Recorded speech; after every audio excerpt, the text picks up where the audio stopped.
I am so excited for my second PECS placement.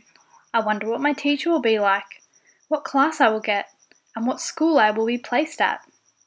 Miss Smith, you will be going to Summerlands Public School for 3 weeks and will be on a Year 4 class. Miss Smith emails her PECS teacher to organise a meeting before the placement commences. She feels confident when driving to meet her teacher, excited for the opportunities ahead. Whilst at the meeting, Miss Smith introduces herself to Mr. Johnson and they sit down to begin discussions about the placement. Before Miss Smith gets a word in, Mr. Johnson slides a piece of A4 white paper in front of her, with a list of class names. Miss Smith notices that one of the names is highlighted in fluoro yellow. This is a list of the class names, and for you to keep so you can get familiar with their names. Oh, great! But why is this name highlighted? Miss Smith asks. Well, replies Mr. Johnson, this is one you need to be prepared for. He's a troublemaker. He's disruptive, low achieving, unmotivated, and just simply challenging. You've got your hands full here. Poor kid. Doesn't really have much hope.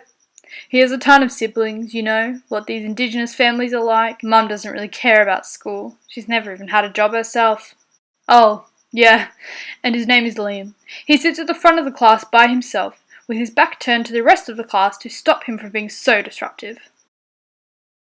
The meeting ends with Mr. Johnson, and Miss Smith reluctantly puts the ugly, highlighted paper in her bag.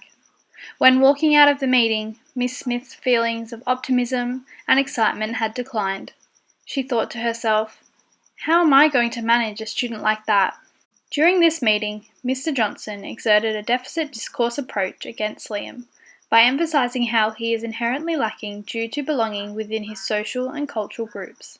He only focused on what Liam couldn't do and the disruptive qualities he brings to the class, and not once did he mention anything positive about him.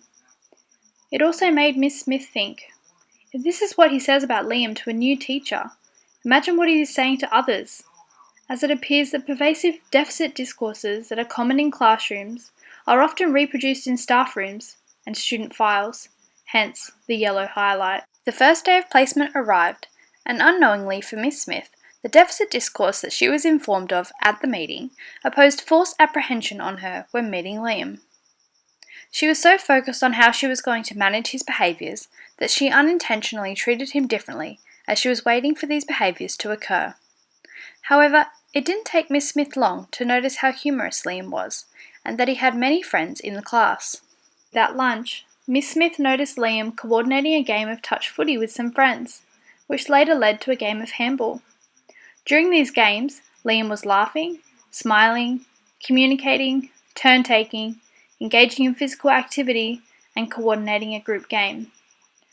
This is when Miss Smith elicited Liam's virtual school bag. Each student comes to school with their own virtual school bag, full of things they have learnt at home, the world around them, and with friends.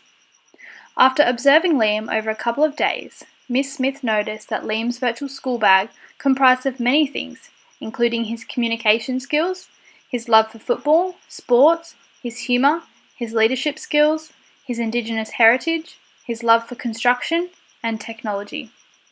Therefore, Miss Smith realised that in order to overcome this deficit discourse, she needed to tune in to Liam's virtual school bag using turnaround pedagogy. These pedagogies aim to creatively rethink teaching and thus improve student learning. Firstly, the classroom was rearranged so that Liam could feel included with his peers and not be segregated at the front of the class. Then, a material world science unit was implemented, where the students worked in small groups to design a package for a bowl that would withstand being dropped from a certain height.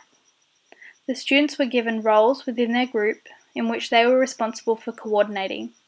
Liam was excited that he got to exert his communication and leadership skills throughout this unit, whilst being engaged in a construction activity. Also, during the maths lessons, the students had to design a field for a sporting game of their choice, using concepts of area and perimeter. They then had to create entries and exits, seating options, dressing rooms, and any optional extras. They designed their field using ICT programs such as Sketchboard. tuning in to Liam's interests of sport and technology. Throughout these lessons, Liam was engaged, excited, passionate, and motivated towards his learning. Therefore, it is through turnaround pedagogies that teachers can overcome deficit discourses by tuning in to students' virtual school bag. This creates an engaging curriculum to meet the needs and interests of students and increases student capacity to realise their true potential and aspirations.